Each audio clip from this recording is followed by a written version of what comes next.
My name is Johnny Hughes. The Office of the Attorney General, Minister of Justice, caused to be written on the 15th of July 2025, a letter to the Executive Director of the Economic and Organized Crime Office, number 18 Independence Avenue, Accra, Ghana. So the Executive Director is directed to investigate allegations of illegal mining activities by named individuals.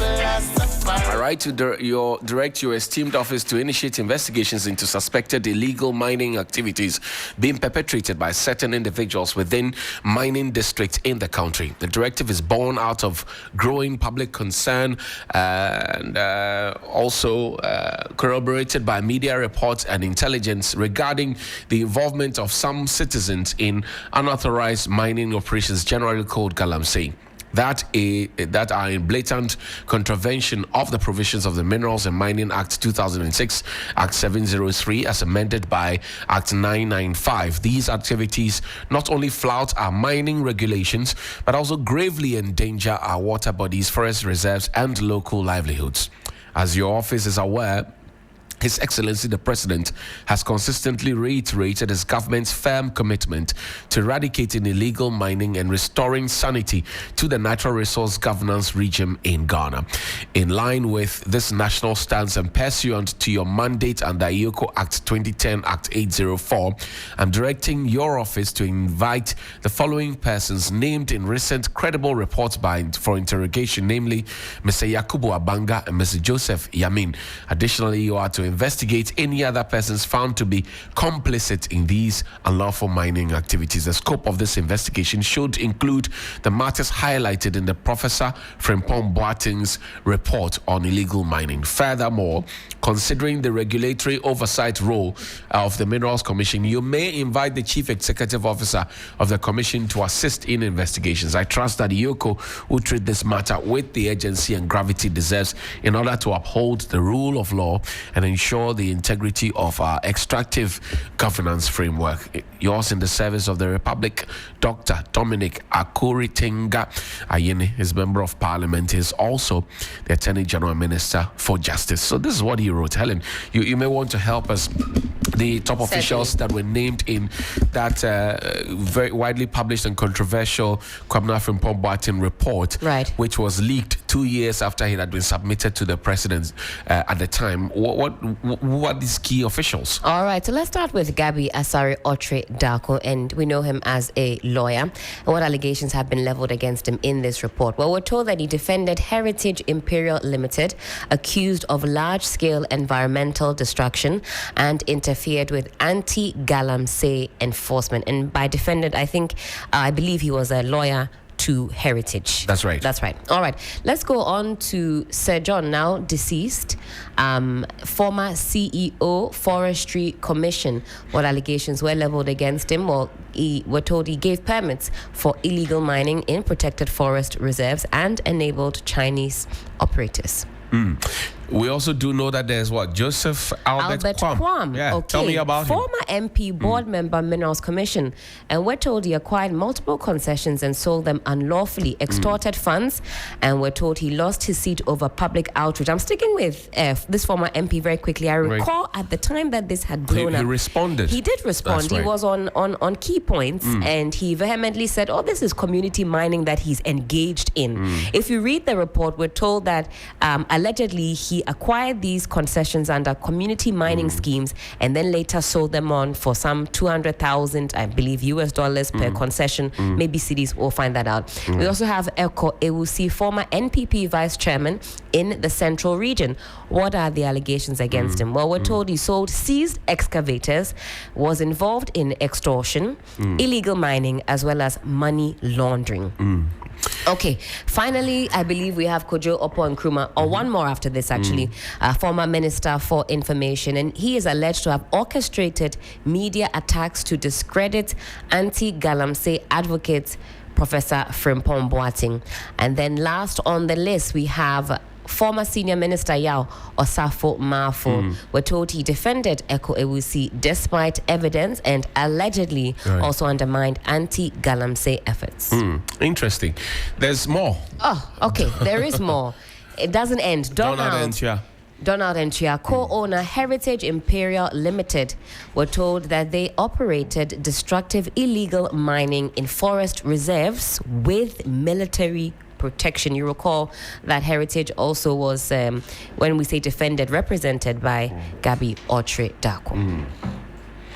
So we know that the AG's office has also been doing its own analysis on the Professor Kwabena Frimpong report.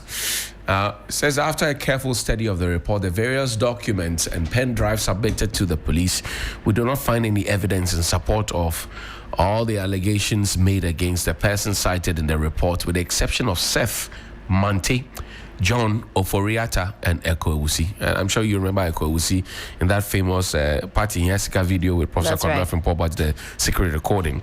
So these are the three people that, in the wisdom of the Attorney General, have some questions to respond.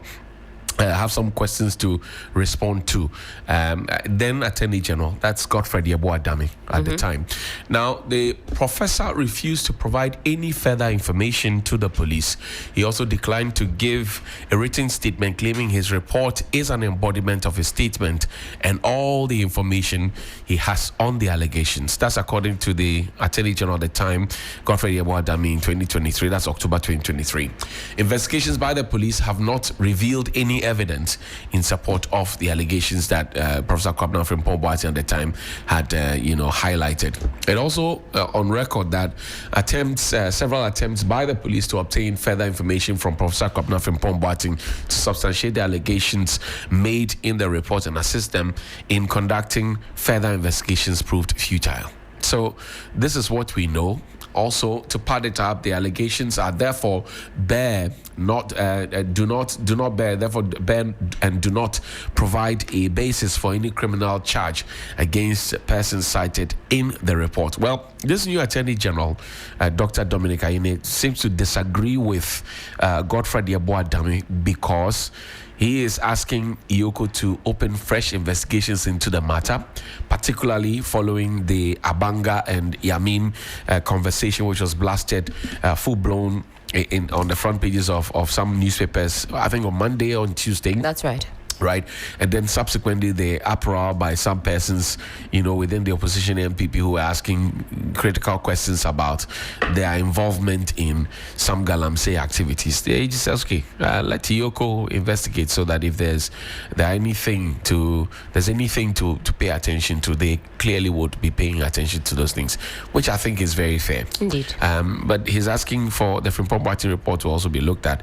And then significantly, he's also asking that because the Minerals Commission is in the heart or at the heart of all these conversations, the boss of Minerals Commission, Lawyer EC, should also perhaps be invited to provide some answers, which I think is fair, because in all the back and forth, we have not seen Mr. EC, who sits atop the office that grants licenses, mining licenses and authorization to people to get either into a forest reserve or into a mining area to get a concession, I have not really seen him answer questions, as posed by a state institution investigating. It's always been from one media engagement to the other. But now IOCO is going to get involved if IOCO follows the direction of the Attorney General and invites him, then we will be making some headway, I think, Helen. That's what I agree. We've heard the president in very recent times say that this is an emergency. There's no other way to look at what is happening with the Galamsey menace. In fact, there was a headline yesterday that caught my attention. Maybe it was on 3news.com. The president directing that persons who are impersonating anti-Galamsey task force be arrested. And so I thought, is this how far this issue has gone, that you've got individuals who are actually impersonating the task force with uniforms, trying to, camouflage their activities? We are in a different realm and territory at this point in time. The situation is very serious. I'm asking that this Frimpong or Professor Frimpong report be unearthed and brought back into the spotlight, I think is very key. For me, I know it's many others join in this sentiment that a lot of time has passed. Right. What becomes of the evidence? Has too much time passed that some of the evidence is going to be lost? Crime does not expire. But what about the evidence? People would have had time to maybe put things that were not once in order in order. Have we lost valuable time? Criminal investigators always have a way of reconstructing the crime scene. They have a way. I mean, if genocide happens somewhere, they know how to reconstruct it, to try and look at different scenarios that could possibly, may have led to, whatever crime was committed. And in most of the cases, about 70-75% of the time, they are successful in those, the reconstruction of those crime scenes and, who to hold for what offense. So, to the extent that we have not been able to reclaim most of the land that were destroyed by the activities of these illegal miners, if at all, it's also a point that you can go back to. For example, Google images and those images those footages that were taken with the drones back in the day, right? And then pay attention to what the vegetative cover looked at the time, and mirror it to what it looks like now, and backtrack. And there's always a way to go about these things, and I'm sure the experts know their way around it. I hope that the time or passage of time will not distort these investigations. Maybe people have gone to regularize what was not regular. That's my fear. Nana Yaosei Dakwa is joining us in studio. He is the founding president of the Green Republic Project. We will also engage with some other persons. But first, listen to ex-President Akufo-Addo on Akunta mining. Let me respond briefly to the chairperson on the issue of illegal mining. I want to assure him and all of you that Akunta mining is not engaged in any illegal mining anywhere in Ghana as we speak. Further, the Ministry of Lands and Natural Resources has, through the agency of the Forestry Commission, with the assistance of the military, made the effort to cordon off all 294 sites of forest reserves in the country and rid them of illegal mining as we speak. We will continue to work to ensure that this situation remains permanent. This government is determined to win the fight against Galamsey, no matter the cost in effort.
The conversation. Let me say thank you to the General Agricultural Workers Union of the TUC ICO chapter. Thanks for the honor. Let's get into some Galamsey conversations. 25 minutes after 8, Nana Yaosei Dakwa is joining me. He is the founding president of the Green Republic Project. Nana, good morning. Thank you for your time. Good morning, my brother. Great. Good to have you here. How's the Green Republic doing, though? Oh, we're good.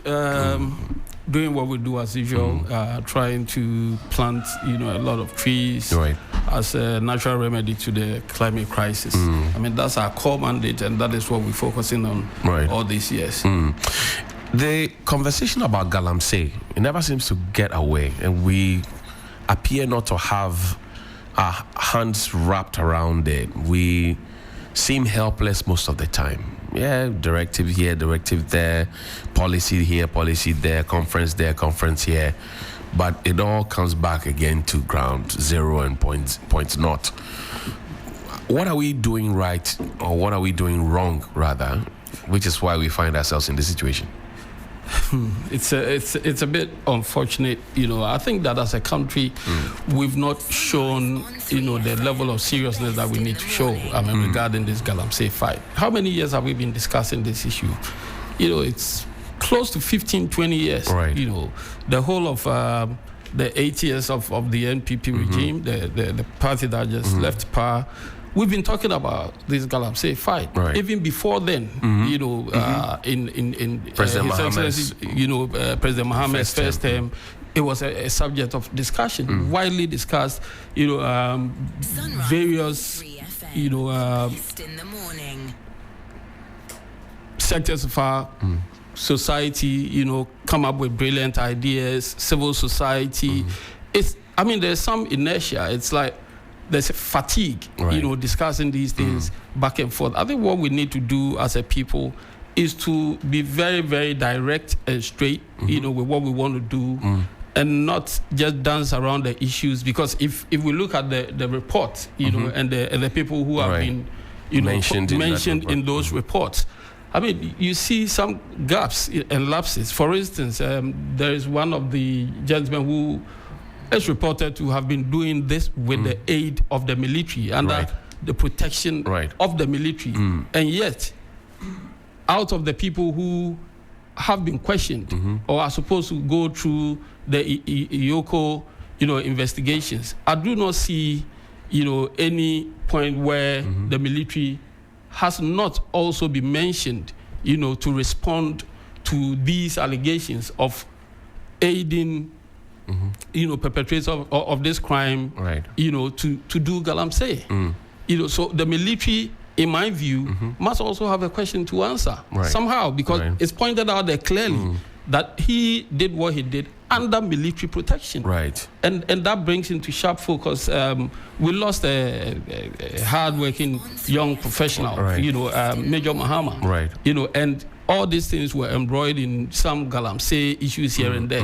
So as a country, I think that we really need to get very, very serious with this campaign to stop it. Because Galamsey is not just an issue of environmental destruction. It's a major health crisis.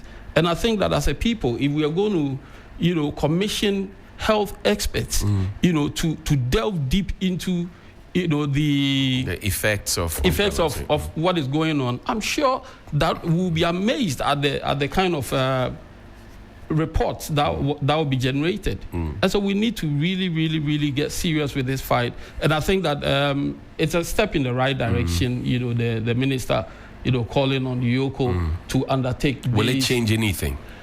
It depends on how they go about it. People have lost confidence in the system, regarding the Battle of Galamsey, because we keep hearing this it's become like a slogan, more or less. We talk about it, almost every media house talks about this Galamsey, issue. We have committees, we call on, we organize forums, seminars here and there, and yet it does not seem to minimize. Every now and then, we have these discussions going on and getting worse. So look, it can be very, very frustrating if you ask me. Professor Kwabena Frimpong named at least 21 persons. He named an unnamed senior figure. He put mining and forestry regulators together, media figures, security personnel, business operators, government and party officials. It clearly tells you that this cuts across. So media is involved at some point, security personnel, businessmen, government party officials, regulators, forestry commission people, and then senior figures in society. That raises questions that, look, even the people who we mandate to go and fight this may probably be more involved in it than we think. Do you see the same picture? Yeah, it's a cartel. I mean, it does not take one person to do this kind of carnage on our environment and all that. I mean, these are well-organized groups, who always have people within the political space, in the security apparatus, in the media, to champion their cause, to defend when the need arises. And that is how come, as a people, we need to really, really, really keep our fingers on this fight and ensure that we punish people who are engaged in these things. I mean, we always hear names. Currently, Honorable Yamin's name and one Abanga has been mentioned. That's right. It's good that a sitting government is trying to investigate its own. But if you ask me, I think that even the timing, of trying to investigate at the point that the minister comes out to say we're going to investigate our own, Yamin and Abanga, then the Frimpong one also comes into focus. Right. And for me, it kind of muddies, the space, because at the end of the day, we're going to have a situation where people are going to say, for instance, after the investigations, people mentioned in the Dr. Frimpong Boateng's report are found culpable. And then Yamin and Abanga are not found culpable. It will become a political, normal political game. And say, oh, it's because Yamin and Abanga are NDC. That's why, they've been spared to go. Meanwhile, they might, sincerely have not committed any act. You get me? I get you. So we even the timing of merging both at the same time would lead to this same NDC MPP conversation, and then at the end of the day, we wouldn't even know where the chips will fall. But if you look at the posture of the Attorney General now and the Attorney General then, we read excerpts of his own, understanding of what the issues were, what analysis they had done of the reports that Professor Kwabena Frimpong brought out. And to suggest that they did not find anything evidential enough against, almost all the people, save just 3 persons, Oforiata, Mante, and Eko Ewusi. Those are the 3 people that Godfrey Adami in 2023 said, look, these are the people I think, should going forward be dealt with or be investigated further and all of that. This new Attorney General says, no, start all over again. Because if Professor Frimpong had mentioned 1 unnamed figure, 2 forestry commission, forestry or mining regulators, 3 media figures, 3 security personnel, 4 business operators, and 8 government officials, there certainly is more to look into. Is Dominic Ayeni wasting his time with the Yoko? No, I don't think he's wasting his time. As Attorney General, he owes the people of Ghana, these duties, and I think that it's a step in the right direction. He has done his bit. He's now directed it to the state agencies, responsible for these investigations, and I think he needs to be highly commended for that. The buck now stops with Iyoko to come up, with investigations that would lead, to finding out who the perpetrators of these acts are, and to ensure that whoever is mentioned, whoever is found culpable, is dealt with according to the law. Well, Mr. Fred Agbenyo is joining us. He's the MP for the good people of Santo Kofi, Akpafulikwe, and Lolobi. They didn't have an MP until recently, so he's the first MP of that constituency. But Helen, more names are emerging. If you look at the Professor Kwabena Frimpong report, let's look at the top officials who have been named again. Yes. And these will get into the domain of what government officials and party functionaries, right? Indeed. Let's hear them. Let's take a look there. If you're watching us on Facebook, you can also run through the slides with us. We've got Charles Owusu, former Director of Operations, Forestry Commission. Change is coming, popularly known as change is coming. Change is coming. What are the allegations then leveled against change is coming? Well, we're told he claimed ownership of seized excavators in Bepot Tinting, allegedly involved in illegal mining with Chinese collaborators. We also have Protozwa, Frank Isiedu Bekwing, former office of Chief of Staff. So he used to work in the office of the Chief of Staff. Right. And Professor Frimpong didn't mince words at all mentioning him. The allegations are as follows. We're told he called a task force to release seized excavators and interfered with suspected, shall I say, wrongdoers. Right. We've got Lord Comey, Charles Niteko, former Jubilee House official. The allegations are as... So that's actually, this is a photo of Charles Niteko Tego. That's not Lord Comey's photo, but Charles Niteko Tego was a presidential staffer. So we've lumped these two together. The allegations are as follows. Accused of either engaging in or supporting illegal mining operations. Right. Then we've got Simon Aman, Canadian co-owner, CNJ Alaska. The allegations are same as before, implicated in illegal mining activities. No photo, though, to go along with that. You've got Kojo Ado, NPP chairman, Aguna East. What are the allegations? Well, allegedly assisted Ewusi in extortion as well as excavator sales. Let's move on to Seth Mante, Peace FM journalist. Allegations are as follows. Confessed to laundering money from excavator sales for Ewusi and John Ofori Atta. Now to John Ofori Atta, former Central Region National Security Coordinator.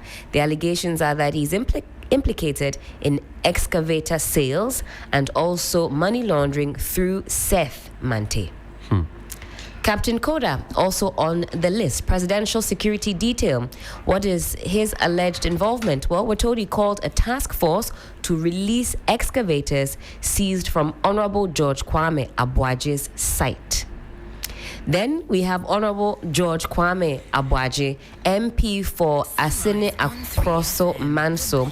The allegations are that excavators were used on polluted a site and they were traced back to him. His brother, Captain Koda, intervened in this particular instance. You've got youth organizer of the NPP in Chebi. So he's a local party official. It's alleged that he mined illegally near the president's residence, damaging part of his garden. And many of you might recall this. Journalists were sent, but actually didn't find what they were looking for. Was it a ruse? Did they go to the wrong location? You also have Kweku Bako, journalist and editor of the New Crusading Guide. The allegations are that he shielded Donald Insua. I hope I've said that right. Inchia and CNJ Alaska, and published false claims against Professor Frimpong Boating. Then we've got SK Boafo, board chairman, Minerals Commission. As a former minister, former MP, SK Boafo. That's right. Yeah. The allegations are that he sabotaged community mining events and also ordered cancellation of some site commissionings. Take that again. So sabotaged community mining events and also ordered the cancellation of site commissionings. Interesting. Fred Agbenyo, MP. Does this come to you as a surprise that your Attorney General is now going to open wounds that the people of Ghana were almost forgetting about? He's now stripping the plaster off to tell us what is under the plaster. My brother, good to see you. Good morning. Good to see you too. Good morning to actually viewers and my brother and my sister with a beautiful voice. It's good to be here. Sometimes you get fatigued discussing some of these subjects. Because you wonder what else you are going to profess. What is that we have not said before? I have said that the constitution that established the democracy that we are under today has given enormous power to the president and to state actors to be able to resolve and control whatever challenge that we have. At any point that we come across as a nation that we have failed or we are unable to combat a menace, it means we are becoming a failed state. I don't think that there is any force, there is any power, there's any individual who can elevate him or herself above the cohesive forces of the state. Right. You know, we agree as a nation that individually we can't protect ourselves, we can't take care of our natural resources. Right. And that is why we have come together and entrusted that authority in the hand of one person we call the president. And then we have asked him to select people he has confidence in, people he think that they can work with, and make sure that the things that Ghanaians are looking for are able to come to the fore. And so we cannot say we have failed. When you have the military, you have the Air Force, you have the Navy, right. you have the police, you have everything. You cannot say that a few people are more powerful than these institutions and agencies. It is either you don't have the political will to do it, right. It's either you are involved yourself, it's either you are pretending you don't know what is going on, and that is why it is lingering on. And for me, that is my position on this subject. After that time with that number, I'm not going to change my mind today or tomorrow. When you go to a point in Nigeria where the military command in Nigeria cannot stand, the activities of Boko Haram, we all saw what happened in that country. And we don't want to see a repetition of same in our country. Ghana, I don't know, maybe God has been too kind to us and we don't sometimes appreciate it. Because not because we are doing anything too good as a people, but if you look at all the things that are happening around us, and we still have peace in this country, the least of the things you want to do is to close your eyes and empower any group of people who then can draw alliances from all this, conspiracy, how do I even call them? This terrorist groups around us. They leverage on the power we are giving them indirectly, and then they can take over this country before we all say, Jack, I do this in the country and society people can enter. Like, sometimes it sounds funny, as if we are playing and joking with the whole thing. Why? A gentleman who lives in China, in Zhuangzhou state or whatever it is, knows that there is gold in a forest somewhere in Ghana called Tiwa Forest. Right.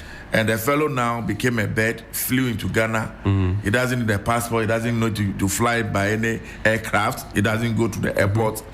And this gentleman enters Ghana like a bird, move into the forest. The excavators are turned into handkerchiefs and they're in people's pockets. And so they don't make any noise. And this excavators enters into the forest and start mining. How does it happen? And so why are we all pretending?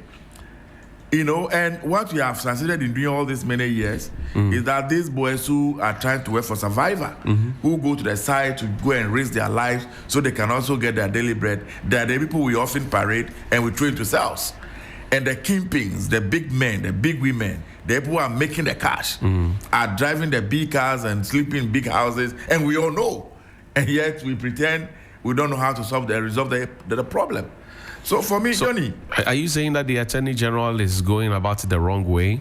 No, I'm not saying that. You see, it is easy to prosecute your political opponents. Right. You have nothing to lose. Right. You can close your eyes and just go and take the Frimpong Boaten's report and line up all the persons who were cited and do whatever you want to do. But with here's them. Abanga, here's Yamin. So when you have a government... Nana, for example, thinks that lumping them together at this time is not the way to go, because then it becomes political football instead of finding the real solution. I think I associate myself that sentiment, that comment.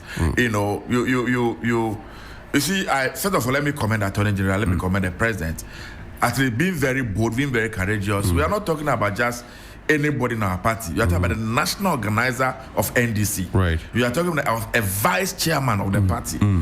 You wrote a letter to Iyoko or which institution, and instructed them that based on the facts available to you, you think they are complicit in some wrongdoing as far as the illegal mining is concerned, and so invite them and investigate them, and then let us take them through, the loss of the land. For me, that is very commendable. Anybody who is in NDC today who maybe operates from the regional level conference or to the branch will now sit back and say, listen, if they can hold a whole national organizer before an investigative body, if a whole vice chairman could be held before an investigative body, then who am I? And so that serves as some form of check, some deterrent. I don't want it to end at that level. If indeed investigation proves that they are involved in this wrongdoing, we should have the balls and the courage and the confidence to let them face the law squarely. Right? And so if I can take a cane and punish my own son or daughter in the house, and I will not blink my eyes in doing so, why should I blink my eyes when it's your son who is committing the wrong thing? And until and unless we take the politicking out of this conversation, we are not going to make any headway. It's about Ghana, right? I know, Johnny, you like fufu so much. During break, you rush and go and eat your fufu. No. Wherever the cassava... It's propaganda. It's propaganda. I like gobe, please. Helen, fine. So correct him before it becomes public record. Correct him first. There's some truth in that. So I'm surprised. But we like the gobe. Gobe is supreme. But it's all right. So go ahead, please. You don't know where that plantain that you are eating, that palm oil that you are eating, you don't know where it is coming from. We are told the mercury that they are using. We are told the cyanides that they are using. The health implications. The health people have told us when you go there now, still births, today they are giving birth to, they don't have one eye, don't have one ear, one child has both male and female organs, and all manner of things that are surfacing. And so you can argue that I live in Accra, I don't go to those areas, but they cut the food from those areas to Accra, and we all consume it. Right. Today I say, without being ashamed or without anything, that if you want to eat wholesome food, cassava, tomato, pepper, look in the area of water region, look in the area of Oti region. Actually, we have been able to, actually we can, there's no mining going on there. So some wholesome food is coming from there.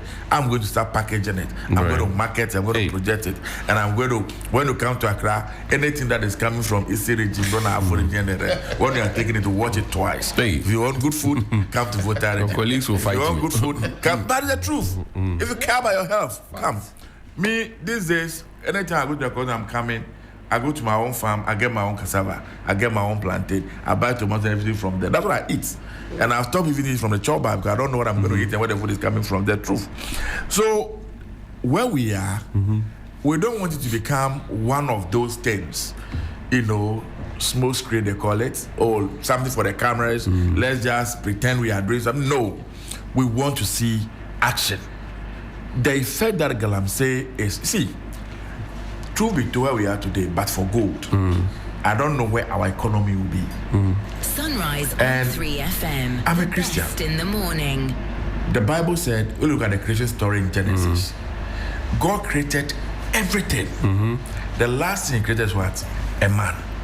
Then he said, I've given you dominion and authority over all I've created. The last thing is a woman, actually, and when he finished, he rested. Okay, that is your interpretation. No, it's not my interpretation. When the Bible says a man, okay, a man is both male and female. No, I'm saying that when he created a woman, he rested. And the woman became a problem for the man. I didn't say that. So you see why I'm going? No. So you are the one interpreting it that way. That God made a mistake by creating the woman. I didn't say that. Because the woman that was created became a problem. I didn't say that. Maybe for the reason I said no. I'm just stating record that the last thing the man God created was a woman. Created out of the rib of a man, and when he finished, he rested. Can I proceed? Please go ahead. Okay. So Sunday school lessons. God is not a wicked God. God didn't create human beings to come and suffer under the sun. Before we were born, before we were created, before we were brought on the planet Earth, God knows the things that we need to be able to survive. You and I didn't beg God for gold that we have beneath the earth crust. We didn't beg God for the diamonds we have. We didn't beg God for the crude we have, the rivers, the sunshine. God knows that we need this for our development. And you travel to several nations across the world, in Europe in particular. They don't have a quarter of any of this that we have. And yet, see how they have developed their countries. We have so much gold. And I remember the first day I entered Obuasi. Obuasi I read about when I was just a boy. Obuasi good. I entered Obuasi around 6:30 p.m. that fateful day. And it's like, we have arrived. I said, are you joking? Is that the gold city? Is that a golden city? That a young boy from Oti region today has so much about. I thought I was going to see the most beautiful thing in Ghana. Only to see bad roads, some type of mean fish structures. Is that where the gold comes from? Then the worst of it, when I have to travel from Obuasi to Dukwafenso to Ayanfuri, oh my God, look at the road network. And so, this gold, is it a blessing? Has it become a curse? Really, what have we done with it? Okay, so if we have not been able to use gold to develop ourselves, to develop our country, and why then should we allow the same thing now to become a nemesis, a thing that rather now is even rather drawing us back and down? government can do it if government wants to do it. Okay. Government can stop Galamsey today if government is so minded. Government can stop illegal mining now and today if government is so minded. I am saying that the fight is not a joke. But is your government minded? Because you promised the people that you were going to repeal the LI that allows for mining in forest reserves and all of that. Yes. Now, with the benefit of power, you're telling us that you want to tweak it. Oh no, but are you minded? The last information I pick on that issue, I think President is determined that the LI be repealed, so that people don't enter into forest reserves and all. You have 184 people in Parliament. You can just do that with a blink of an eye. You have 2/3 majority now. The day that Attorney General submit that bill to Parliament, sure. Is there pressure on him to submit it? I should think so. I should think so. But of course, it's a good call. You see, I said that. Somebody said, don't be spectating. I think it was just said as a cliche. But that is what we want now. Ghana belongs to all of us. Right? The mere fact that I am an NDC member, we are in power today, doesn't mean that we know it all, we can do it all. Every member of our society must be involved, must be part of the governance. If Fred is not doing it right, call me out. If President Mahama is not doing it out, call him out. A few months ago, people couldn't even open their mouth to talk. The number of threats you receive on your phone, only God in heaven knows. But today, everybody at least can speak his mind. Everybody can, whatever I want to say, Obi Ambe Tata, Obi Ambe Bo. At least that alone is enough. So let's Ghanaians speak. Let's Ghanaians call the president. Mr. President, you said you are going to repeal the law. What have you done about it? Right. It's a good call. I am not going to run away from it. Great. And I will not, let me conclude. Go ahead. Come and sit on this platform and start pontificating and start pretending that people within NDC setup are not involved in these illegal activities. I cannot do that. I am aware, I know, I've heard that people from our political party are involved in these things. I've been talking to the Minerals Commission Chief Executive, I speak to the Forestry Commission, I speak to the Minister. I am aware that our own people too are involved in these illegal activities. And so I'm happy now to commend the Attorney General very highly. I want to commend the President that they are willing and ready to crack the whip, regardless of who is involved and where it falls. And let this be a wake-up call to the people down there who think that it's business as usual because our party has one power. They can take the law into their own hands. They can do whatever they want to do. If your organizer is facing an investigative agency, right. If your vice chairman is there, who are you?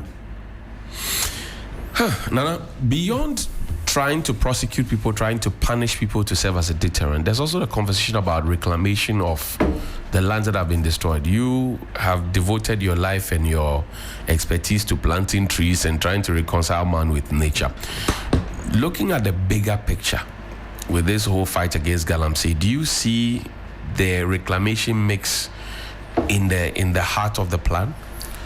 Urban extensions regard from Kwabena. Cincinnati, okay. Ohio in the US. Okay. Tell him. Yeah, I say he's watching you. I don't know it's up already. He doesn't even look for regards to Trump. Tell him to greet Trump for us. I'm sure he's praying for the elimination of Trump. Yes. Yeah, so definitely. I mean, we really need to, deal with this menace. One of the best ways we can, salvage the situation is through reclamation of the lands that have been destroyed. But you see, I just want to say this: development. We always talk about Ghana developing. We want to develop. We have. I strongly believe that our understanding of development is not up there. Because you see, development is in nature.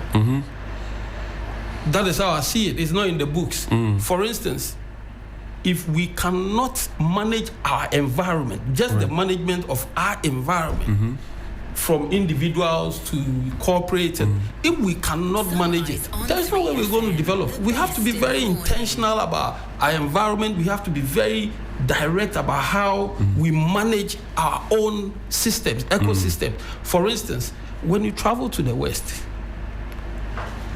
you move around and you see greens everywhere. Pavement greens, greens.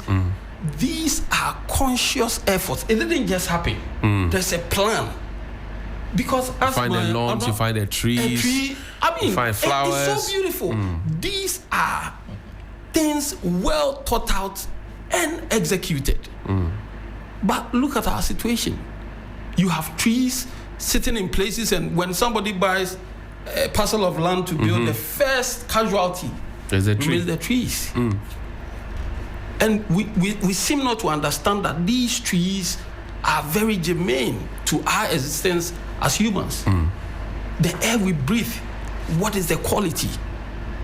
Some years back, I think 2-3 years back, Ghana's... In fact, Helen was the one who was giving us a daily update, Helen, about the quality of air we were breathing. Exactly. And she would come in the morning and she's all over the place and we'll be looking at her. Madam, slow down. For those of us who have these underlying issues, breathing, quality, Absolutely. for me, I don't take it lightly at all. And I know many Ghanaians also, think about that. The quality of the air. In fact, you wake up at some point and you see that the whole place is misty. You find small particles flowing, in the air, and you're not too sure In fact, at what you're breathing. Our air, we're supposed to be the report came out, and we're the most polluted air pollution in That's the world, right. not in Africa, in the world. You see, and so we need as a people to begin paying attention to some of these little things, and in doing them, we're going to solve the problem.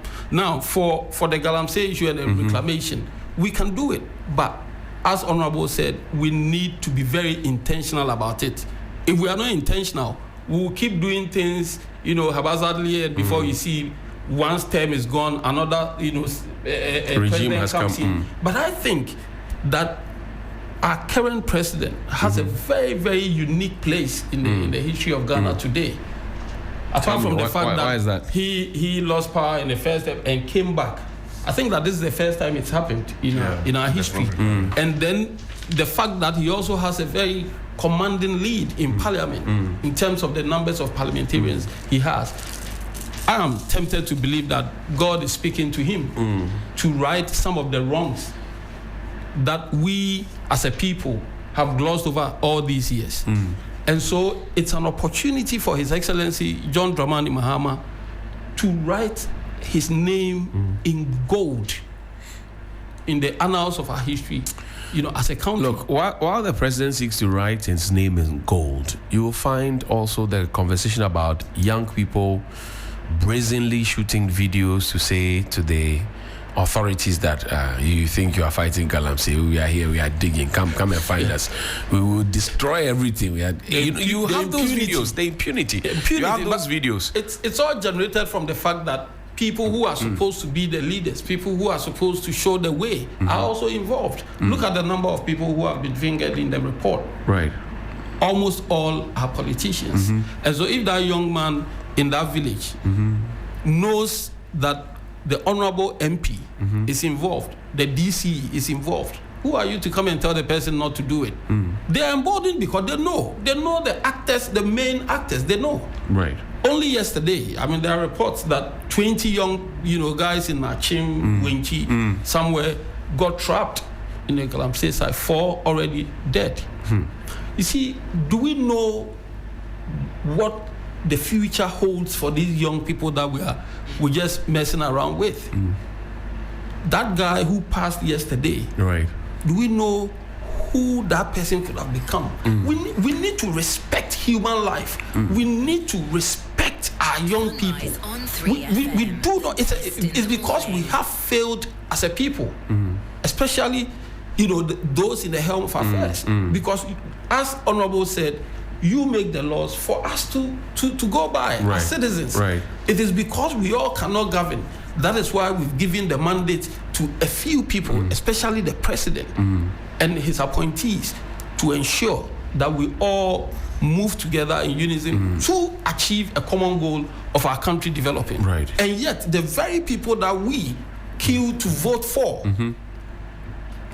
become those who perpetrate these crimes and get those young people, the law gatekeepers become the lawless people, and then expose them to all forms of dangers, apart from falling in these pits. The health implications. Right. Well, we'll come to that conversation. Let me connect with Daryl Boso of Arocha, Ghana. He's joining us on the phone line. It's 9 a.m. on the dot. Mr. Boso, welcome. Thank you very much for your time.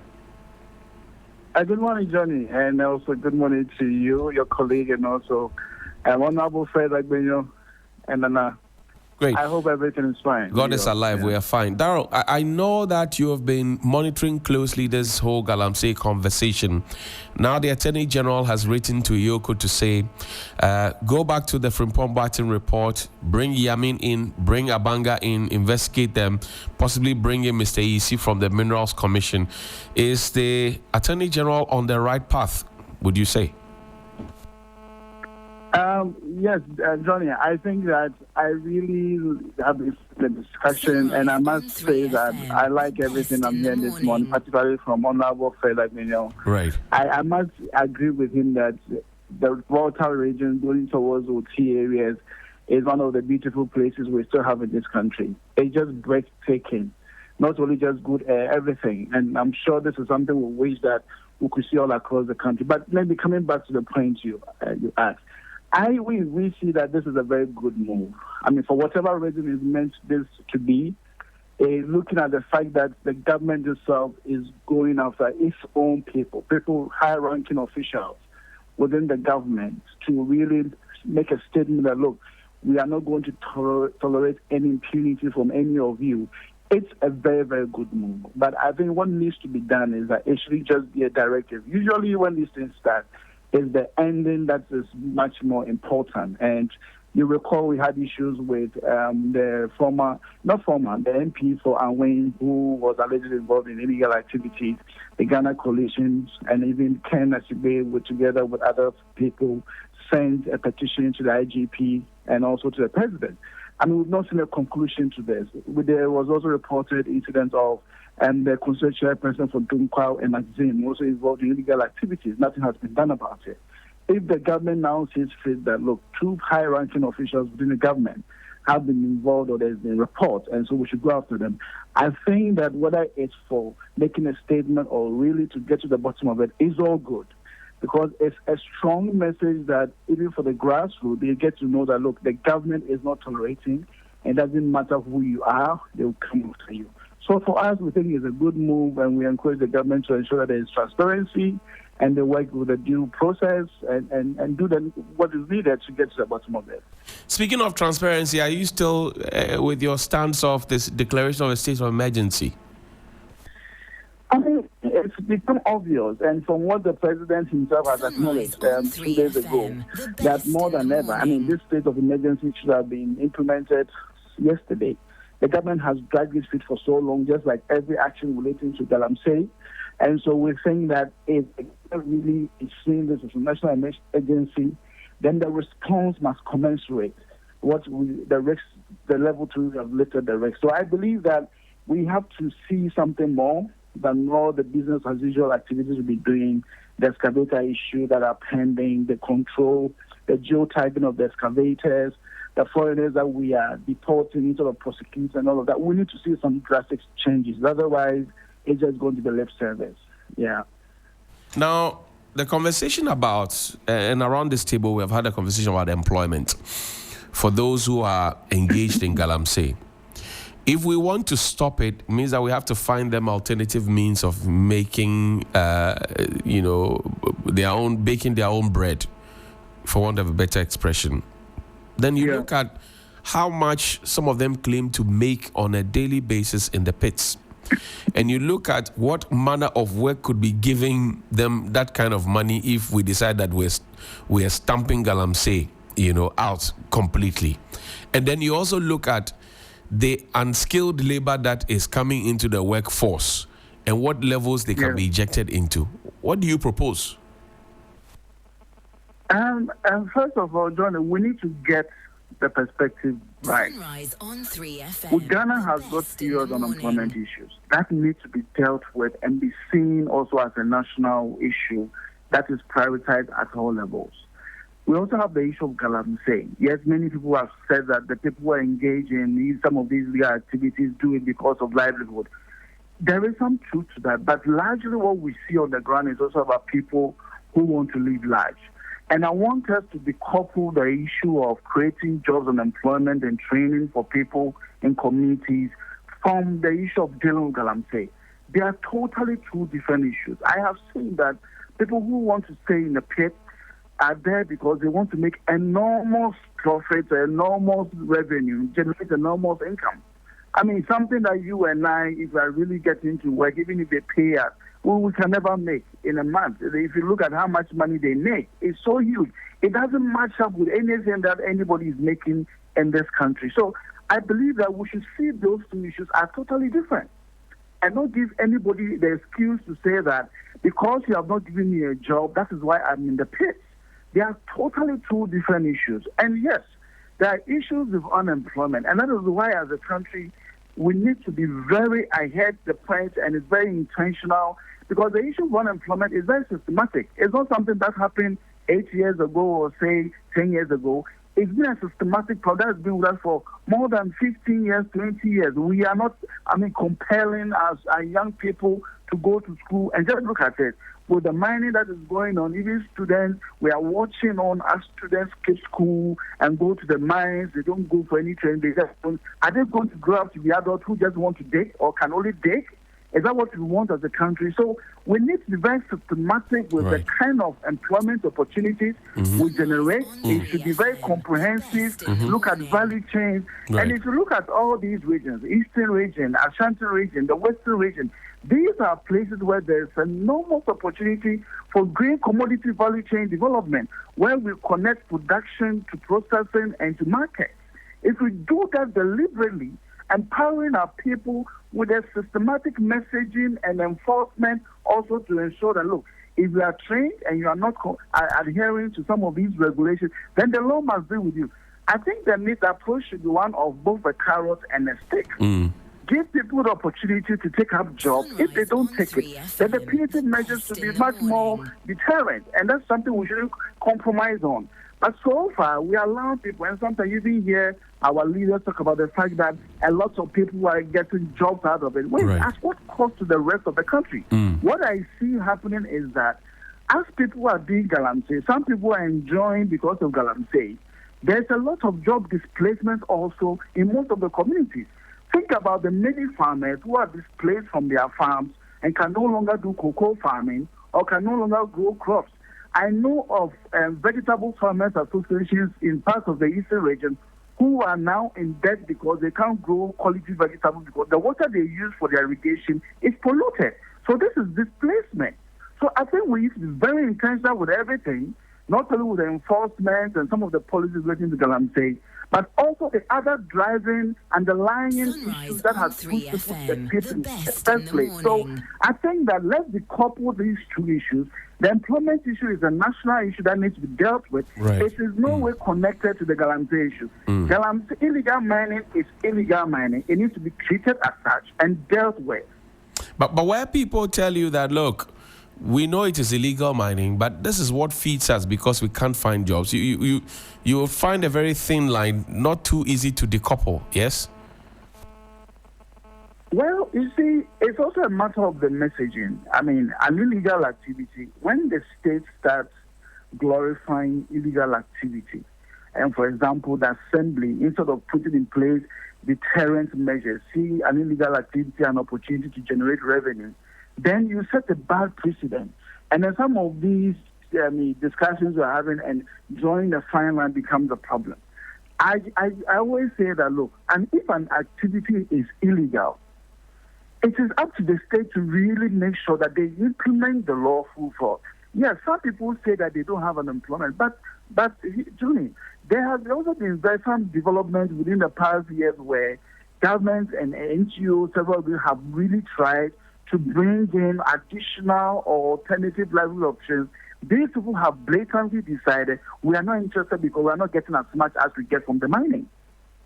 So it's not an issue about the fact that they just want something to live on. It's not about subsistence. It's about getting more and living large. That is where we also need to keep a close eye on. Are people really in the pit because they really want to feed or they want to live large? Why do you think that there's proliferation of drinking bars and all of that and garage sales in mining areas, and sometimes you find it in a sprawling urban township? So I think there is really a problem there, and that is why you don't let anybody engage in illegality. become, allow the activity to become pervasive to the extent that we start justifying it. And that is what we are doing.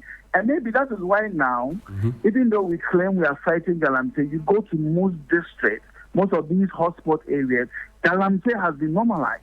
Right. You see mothers and their children get up with pants on their head. If you don't watch close, you think they are going to the farm. No, they are all going to the mining site. I see. To go and watch and bring something home. It becomes so normalized that you see the police, everybody, walk each other, maybe see them up to the gates at the mining area, and then they come back. And on weekends, the police are also everywhere with their motorbikes and vehicles patrolling these sites, just saying hi and taking their own bits and shares, and nothing gets done. I am afraid of what is to come if you allow these illegalities to be entrenched to the extent that we think that it's enough justification for people who say, I'm unemployed, so I should be in the pit. There shouldn't be any excuse to accommodate this. Darryl, before I let you go, and I'll split this question between you and Nanaya, I'll say Dakwa, about the kind of trees that we need to plant in order to regain our vegetative cover and also to reclaim the land. If you like, simply put that and put it, reconcile man with nature.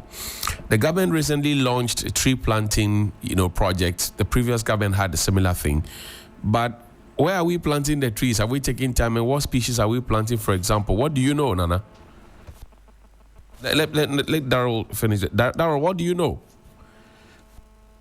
Well, I think that, yes, the previous government started what you call Green Ghana. We were not happy about it because of, even though the idea is good, if you look at it, it was not really solving the problem. You say you are planting trees when you are also destroying a lot of trees and forests in our urban centers, in the communities and in forest reserves. I think this government's idea of Tree for Life is no different from that. The only thing is that they are not seeking to plant about 20 million trees in one day. They've given themselves about 4 months within the rainy season to plant trees in several targeted areas where they also target forest reserves and all of that. But I think you asked the right question. Are we planting the right trees at the right place?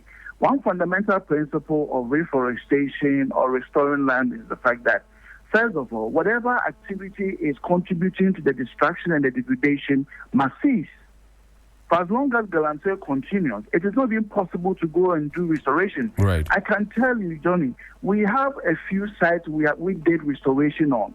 Miners have gone back decodamously to dig up these places again. And that is only with us. There are several places like that across the country where restoration activities were done. These miners went back and dug up the place again because they think, we now have better machines, we can make much more good use of the land and recover more gold. So they've gone back to dig it up. So the problem is we must start with stopping the Galamsey in areas we want to do restoration. Then there's also the need to already look at the land as it is, to restore it to functional levels, functional at the point where we can produce crops that are quality and we can eat and not feel sick. We need to start removing all the heavy metal that has been exposed to these soils. Until we do that, whatever trees we plant, if it's food and all of that, is going to have rather later repercussions. So we might have to then put in the right trees at the right place. There are several tree species we can. There's a local tree variety and all of that. But because of the degraded nature of the land, we need to be very purposeful and maybe introducing some fast-growing trees that can also remove the heavy metals. And then later on in the future, remove these trees and then start cropping it, knowing that the heavy metal contamination levels are levels that are conducive to human consumption or exposure. So I think that the Tree for Life can do a lot if we are very deliberate and we are also very intentional about what trees we plant and what trees we plant where. I want to see government planning on planting trees in for example, the forest reserve, focusing on native tree species, which would then help the forest to regenerate. But in the off-reserve areas, then we might have to explore this diversity of both fast-growing species that are not invasive, so that in the future we are not saddled with having to remove all of these invasive from our landscape and all of that. Then we need to treat critical areas like rivers and watersheds and all of that differently. What we do on a farmland somewhere cannot be the same thing we do on a waterland or on a watershed. So I think that the rivers should also be treated separately and ensure that we plant native trees as much as possible because of issues of invasion. So the opportunity is there, and I believe that the government will consult. There are a lot of technical people in the system, and if the right things are done with making sure that we plant the right trees at the right place and in time and in season, we are very successful. But before we're able to do that, we must stop the illegal mining that is still plundering and destroying a lot of our land across the country. Darrell Bosso, Deputy National Director, Rocha Ghana, we're grateful that you spent your morning with us. Thank you very much. It's a pleasure. Some 16 minutes after 9 here on Sunrise on 3FM 92.7. And I'll say Dakwa is still my guest. He's the founding president of the Green Republic Project. And Fred Agbenyo is the MP for the people of Santo Kofi, Akpafulikbe, and Lolobi constituency. Sal, as we like to call them. He's also here in studio. Nana, I asked Darrell that question. I put that same question to you. Are we planting the right trees, and where are we planting these trees in order to salvage the situation, regain our vegetative cover, and also to reclaim the land properly, return it to status quo ante? Yeah, I think Darrell made a very instructive point that to commence, we need to stop Galamsey. And that is how come we think that the state of emergency, thing that was promised during the campaigns, be executed, so that we can have the space to now do the things that we need to do. Else, I know of a site, in the eastern region where Darrell and his team, did some reclamation, like planting trees there. And like he said, they've gone back to dig the place because they destroyed all the trees that were planted. The miners believe that when they mine here, they leave for a certain number of months and they come back.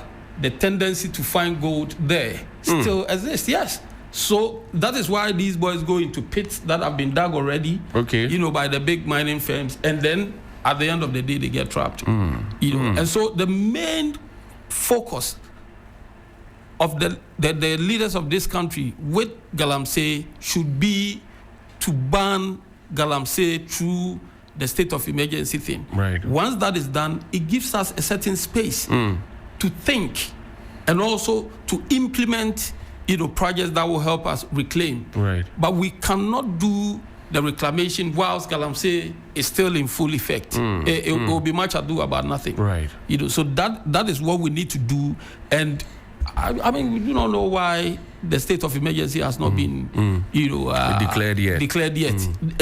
It was a good thought, and that is the only way, for me, that is the only way we can get some sanity in the system and then begin to roll out subsequent plans. It goes also to say that, look, this whole Galamsey fight transcends political administrations. Absolutely. But it doesn't look like, as a country, we have a blueprint to fighting this Galamsey. Is it time we got a blueprint so that it doesn't matter who is president, which party is in power, we know this is what we want to do, we know this is the direction we want to go?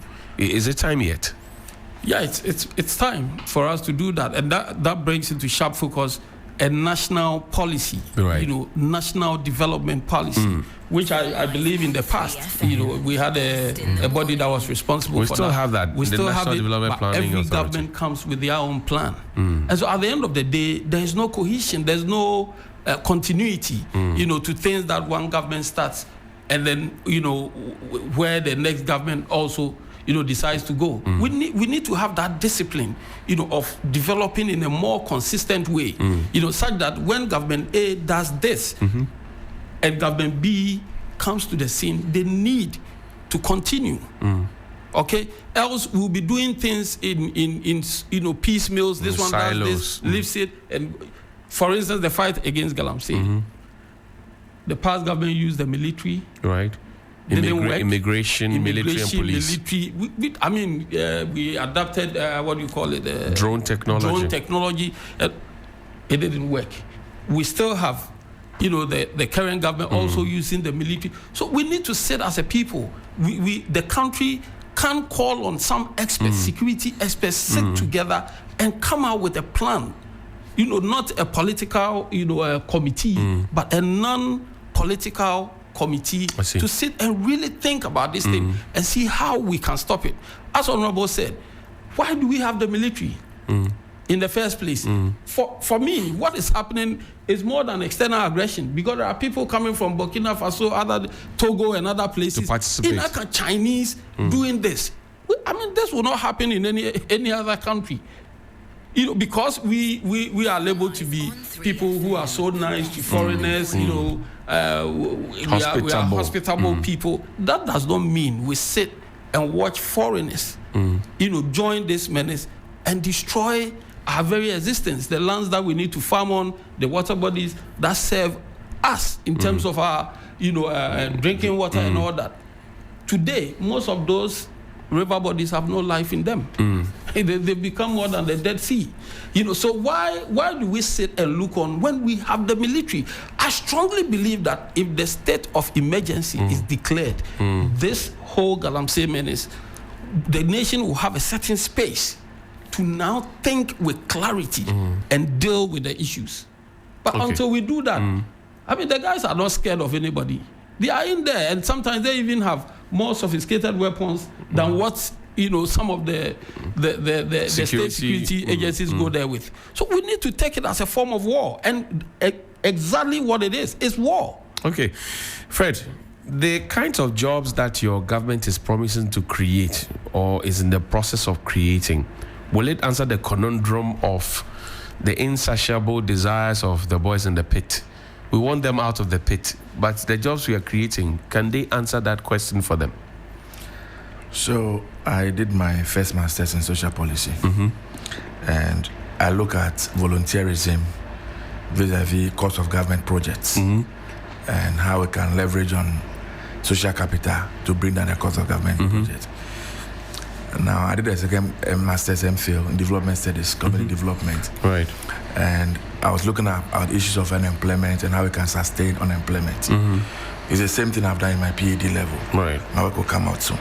Congratulations in advance. The point I'm trying to make for which I'm saying this is that unemployment, it depends on how you want to define unemployment, how you want to see it.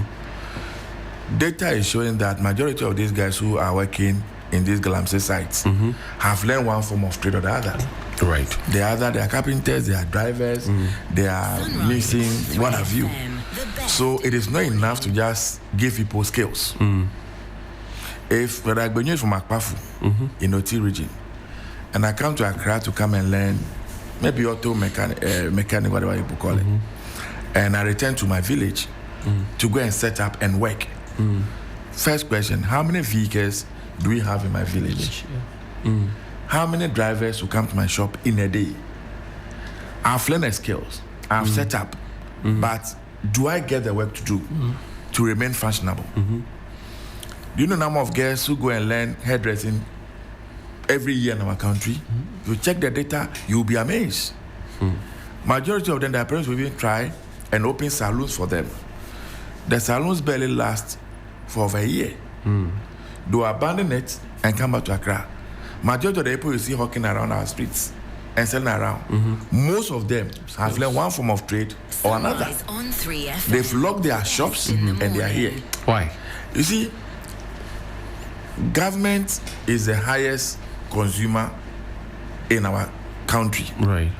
Government holds the biggest purse, so to speak.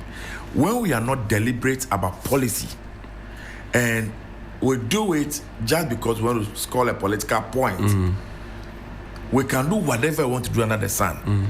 The germane problem we intend to solve, we can't solve it. So on paper, we have trained 10,000 people. Has that resolved unemployment? Has that moved people from the street, from hawking? Has that moved people from the Galamsey pits and what have you? It hasn't. Because it's not enough to give them the skills. You must move beyond the skills to setting them up. It is not enough to just set them up. How do you sustain that? So for instance, we said, okay, those are going to learn sewing. When we get back to the villages, they are now going to sew school uniforms. How often do they get that to do? What other policies have you put in place to promote your garment industry? Stop bringing in the second-hand clothes, which are already sewn and made, which are far cheaper. And so if I go to Katamantu now, I can pick a shirt for 10 cedis. Instead of me going to buy a material for 15 cedis, for a tailor to go and sew for 10 cedis, I prefer to go to Katamanto. I have another leeway. So all the tailors, all the seamstresses, they have lined up, yet no job for them. A man must survive. And so they will survive anyway, even at the peril of their very lives. The best in the morning. Do you know what is going on? Galamsey trade is not a child's play. It is big money and good money we are talking about. Right. If you can be here as a journalist working for only God knows how long, 30 years, and you don't have $1 million maybe in your account, and somebody can go to the Galamsey site, and within a month, he can raise that amount of money, what are you going to tell him to convince him that go to school and become a journalist? Make it unattractive then. You must. And how do we do You that must. if we are not ready to declare the state of You emergency? see, again, I made a point earlier. Our economy is largely now dependent On gold. on mining. And so it is not enough to say, let us ban money and mining. If you do, what happens to your economy? What we are not doing in the mining sector, for me, that is the major problem. We are not doing enough research. But what? But you were in opposition, and your party was very We vocal are on. having a general conversation. Hold on, and hold you know on. when it comes to things like this, Hold on. Me, I don't wear political clothes. No, it's not you. I'm Okay. saying that the party you belong to, Yes. which has formed the government Yes. now, about 6-7 months ago, was busy screaming and breathing down the necks of the government in power at the time that they have to declare state of emergency. I've not departed from that. If that is what is our problem, why not? We promise that we must do it. I'm not against it. Because what we are seeing today is so devastating, we have to do something about it. And so if at the time when we were in opposition, we thought that declaring a state of emergency was going to be the panacea, was going to solve the problem, why must we not do it? It's a social contract we entered the people of this country. It was based on that the people voted for us. So once you assume office, the people must see you living up to your promises. Right. And so I am all out for it. If that is the solution, I am saying we need to invest more into research. Right. Mining is not an exclusive activity for only Ghanaians. People are mining all over the world. Responsibly. You have been to Johannesburg a number of times. Have you seen a Galamsey pit anywhere? Don't you drive on good roads? Don't you sleep in good rooms? The light is the light not on 24/7? Is everything not okay? Do you even know where they do the mining in Joburg? No. Go to Australia and go to other states in Australia where they do the mining. Due to the kind of things we are seeing over here. The point I'm making is that they do mine. It's not like maybe iron ore where they carry everything away to the fat. This one, you mine the ore, you have to wash it, and so you need water. If we do enough research and we have data, that is telling you when you want to go into mining camp. We have surveyed the whole of this 100 acres of land. The gold we are looking for is within this catchment area. Right. So go there and go and mine. So they are not going to, what is the word? Scavenger, how do you call it? They dig everywhere indiscriminately. Dig looking for. Just because they don't know. Right. But if we have the data, these days there are a lot of technology that just by putting a device on the land, you are able to tell what is beneath the earth crust. These Galamsey guys now, or these small scale mining people now, can create a dam, can now use underground water. Do you understand? Create a bubble, they don't go to river bodies again. Mine the gold, use the water that they have created to do the washing. Then when they finish, they can pour chemicals in to make sure that all the cyanide and maybe that they might have used, they're able to get it off, and the water goes back underground. It's not destroy water bodies. But the current situation is that we don't know exactly where the gold is. So how many boreholes are you going to dig? How many ponds are you going to create? And so you give them a football park, and they are digging everywhere. Digging. We need to invest in research. We need to bring appropriate technology. There is no way we can stop mining in Ghana. We can't. Look, if you go to South Africa, for example, they have what they call the Zamazames. Yes. That's their form of illegal Yes. miners. Yes, they have it. But it is not as pronounced as... Everywhere, even Australia, they have. Look, Nana mentioned, in fact, you were the one who mentioned Obuasi. P.O.R.I., one of our guys here, his mother passed, we went to Obuasi. And that was my second time in Obuasi. I was just measuring that against when I first went to Obuasi in the early 90s, 2000, thereabouts. And I couldn't believe it. The water bodies, none was clean. I was so beside myself, I couldn't believe it. How did we allow for us to get to this point? Because at every forest entry point, we have forestry commission people there. In every village or district, you have NIB or BNI people there. You have national security people. You have police. You have the military. So how? You see, you don't send a poor man to go and protect wealth. What will happen? I'll explain to you. Explain. Go to our police barracks. Sunrise on See the 3FM, conditions in which our police are in the living. morning. Go to our military barracks. See the conditions in which our military are living. They also have wives. Right. They also have children. They also attend school. They also pay school fees. They also want to enjoy the good things that everybody else is enjoying in life. His salary is barely 3,000 Ghana cedis a month. And he's supposed to do all these things. Then you take this guy whose fridges and everything is outside, and a cubicle that was built for people who just come and do an operation in Accra, maybe 2 days, 3 days, and go back. That is where now he leaves the wife and children. So majority of the children, they sleep outside. Oftentimes, you are told children even brought up from barracks, per the research, are becoming something because that parental care and control is not there. Peer pressure so much. Now you take this person now to the mining site, where when he gets a ring of gold, it can transform his entire life. How long will it take for him to compromise? How long will it take for him to compromise? When he's looking at his personal circumstances. So we play with everything. When people work at the Bank of Ghana, the reason why you want to pay them high salaries, when people are chief executive of state institutions, you want to pay them so much and give them comfortable life. Because you know where they sit, there's a potential they can amass, they can steal, they can take. So let us give you everything that you need so that nothing entices you again.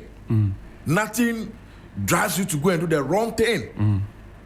This is the thinking in some jurisdictions, right?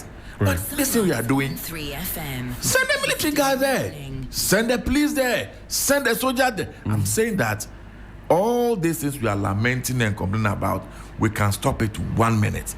If we are willing, we are determined, we have made up our mind, I want to stop it. Solution is not the screaming and talking and taking the military there. Go back to research. Go back, see, we can do mining, we will cut down the trees, we will do all the thing. When we finish, there's a standby team. They've worked for 1 week, 2 weeks, go on break. The place that you worked, we will do land reclamation, we'll plant tree, we move to the next level. At every point that you go there, the place is nice and okay. Now look, how can a whole nation like Ghana come out with a policy, forensic commission and the rest? If you bring excavators to the place to come and destroy the land, you mine, you take your good, you are going home. The excavators you brought, our solution, we confiscate, we pour petrol on it, we throw it in a match and burn it down. Then now we go and look for another machines to come and do land reclamation. How does it work? Does it make sense to you? Why are you not confiscating those machines and give to the disassembly and say, use these same machines and go and do land reclamation? If you go back to the land and you regulate and register them, you are on them. There's a register. Whatever money you make from your mining, 10% of it goes into this fund. We are going to use that to do land reclamation. We are going to use that to do tree planting. So you are creating employment for other people. So some are mining, making money. Others are doing land reclamation, making money. Others are planting trees, making money. We will survive as a society. This whole blanket, we are putting everything together in one basket. Oh, let's seize it. Let's stop it. For me, it's not a solution.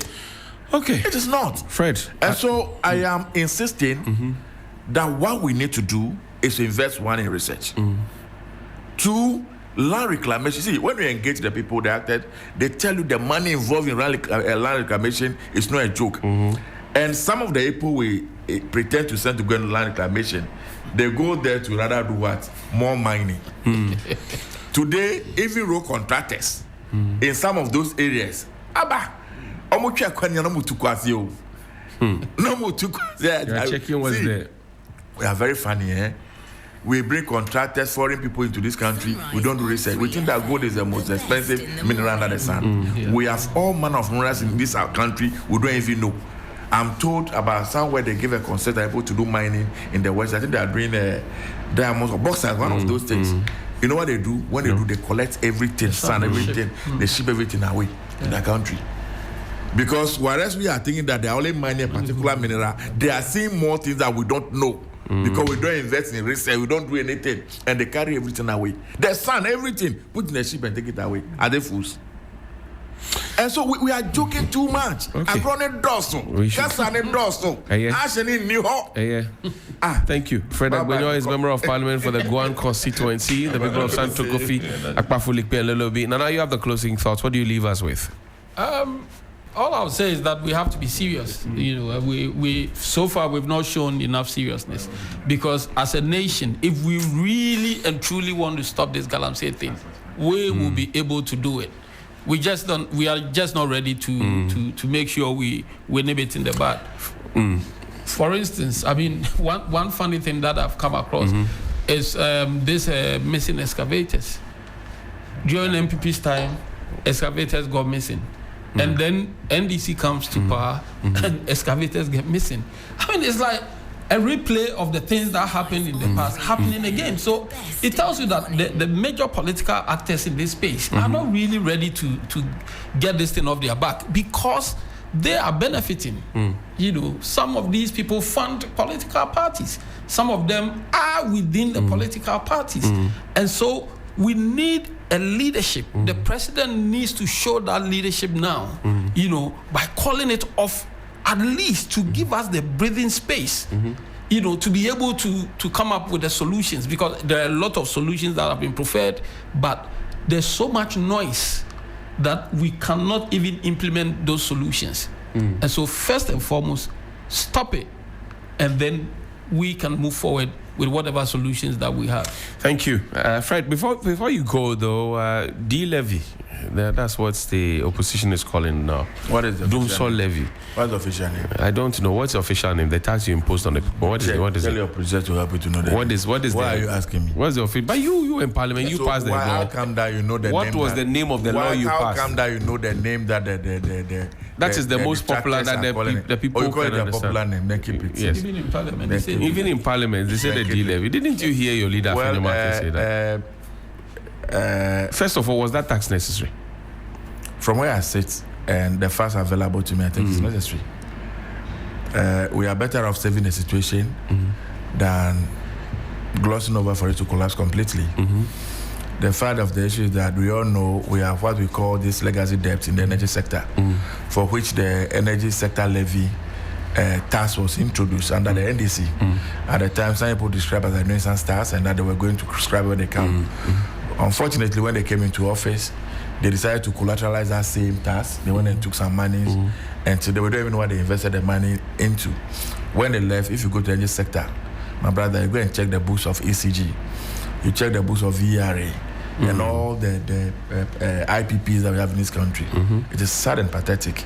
I currently serve on the VRA board. Right. And so I know what I'm talking about. And the only way we can save the situation, I think on any day, Ghanaians will prefer to pay one more CD and have their light running 24/7 and have their work going on, than to say that will not pay one CD for us to return to the doomsor or to collapse the entire system. There's no way we'll run a 24-hour economy with that sustainable energy. What we have been tasked to move into right now really is a green energy and renewable energy, which is cheaper. If you look at the amount of money we are spending on light crude oil to power some of these thermal plants, it is not sustainable. And so the original idea and plan, we have rivers all over this country that we can put small dams on. I was watching a video recently on social media where people now can even create, let me call it locally, a gutter, a drain, right, in their farm.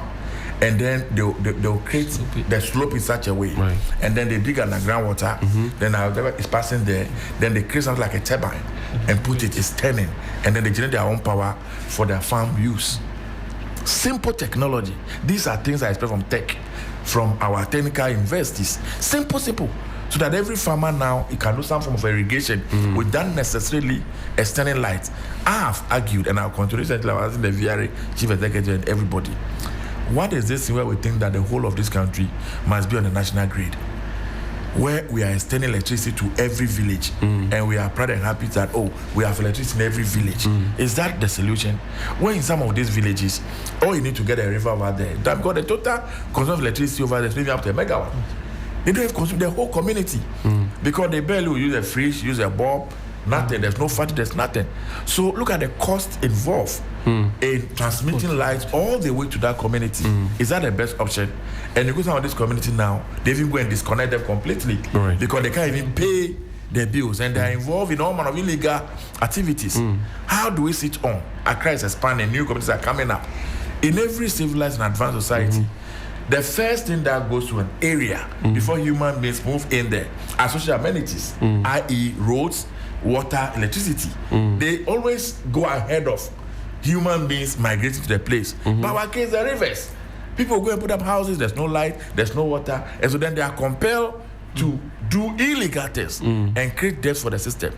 Where we are now, President Mahama would have wished that Ghanaians don't even pay for electricity and water bill at all. But as a nation where we are, it is simply not sustainable. And so when leadership is loneliness, it's very biting, it's very painful. But you have to weigh your options. Should we say it will affect Ghanaians today, and so we are not going to introduce it? What about the medium to the long-term effects?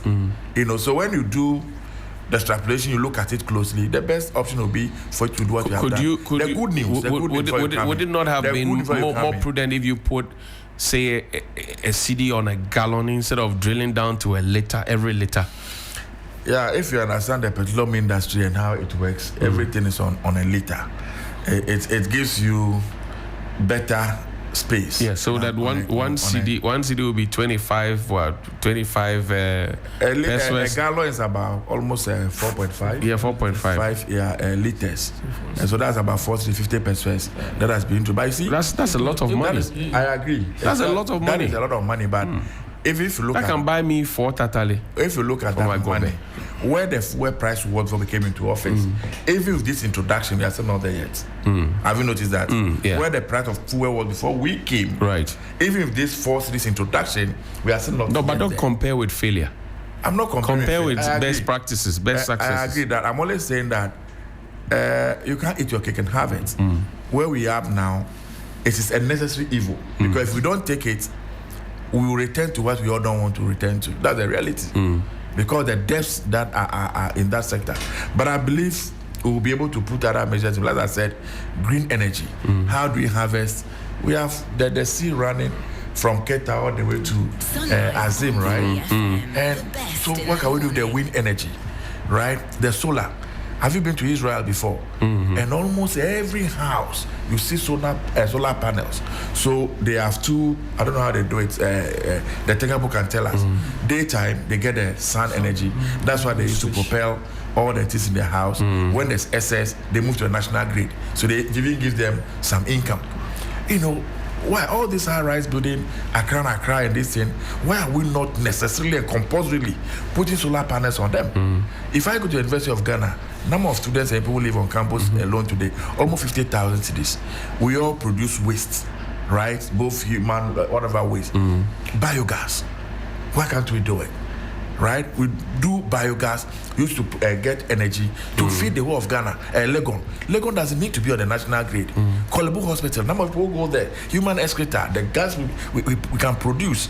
So that's the truth. Yeah. So we need to look at the means and start getting some institutions off. When we do that, the electricity that we generate from the main source now can go to industry. Okay. So they are working, they are paying. Go to VACO, go and check how much VACO is owing. ECG. It's not VRA. VRA, yes. Right. You'll be surprised. You'll be surprised.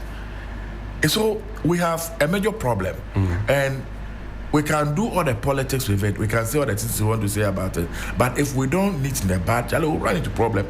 And for me, this is not rocket science. How long is this going to last? This D-levy? I am not too sure. When we introduced the E-levy, I think we give the time frame. It was supposed to last for within 2 years or so. Right. After which we would have retired all the debts and then we take it off. Unfortunately, like I said, we lost power and everything has changed. I'm not too sure how this one is going to last. I'll find out. I can provide information later. But the monies that are being collected, the 1 CD off every letter, are we creating a dedicated account to save it in so that people can track the progress of how much we are paying, how much is accruing, and what debts are being offset with that? Yeah, I know that the first one that we did, the ESLA levy, ESLA levy was in a dedicated fund. Right. So we know exactly how much has been accrued to that fund since its establishment and whatever has been spent on. I think that as a forward of the why not? We should all be interested. It's not enough for us to just pay the money. We want to see how much we have gotten and where that particular money has been channeled to. So it's a good call. Fred, I thank you. Nana, what are your 2 cents on this one? D-levy. I'm sure yesterday I was hit at the fuel station. I saw my smoothness level. Honorable, you talked about research, which is really, really important. Right. And I think that our political parties must begin, the issue of research. They need to take it very seriously, because if you promise the people that you are not going to introduce taxes, right, only for you to come to power to introduce this D-levy, to be confronted with the realities and the facts. Yeah, that's what I'm saying. Your research team, it should not be research on how you're going to win power alone. It should be a comprehensive research of ministry by ministry, so that at least there will be politics of principle. Because this party comes to power, the very thing they promise us, they don't do it. The next party comes, we're faced with a certain reality, especially when most of these parties have had the opportunity of ruling. So we need to depart from that kind of a path where we promise this and then it's another thing, with the excuse that we were faced with reality. I think even from the first President Kufuor, it happened when he was questioned on the number of ministers. He said, he did not understand, and that President Mahama, he said, look, you have to be president to be able. Once you're on that agent, then you commend John Dramani Mahama. That please, they are kept fit. But I'm coming there. That's why. This one, all I want to know. This one is money. This one is direct money. One city on the letter. This one is pay as you go. It's really serious. Pay as you go. Yesterday I saw my smoothness level. What the president has done. What used to give me 16 latest? Yesterday gave me 11 latest. Yes. But even the sad thing, after the president we have introduced passed this law, then the president wakes up and says, you know what, all of you government appointees and everybody, you too must suffer the brain. All fuel for you, cancel. You have to go and buy.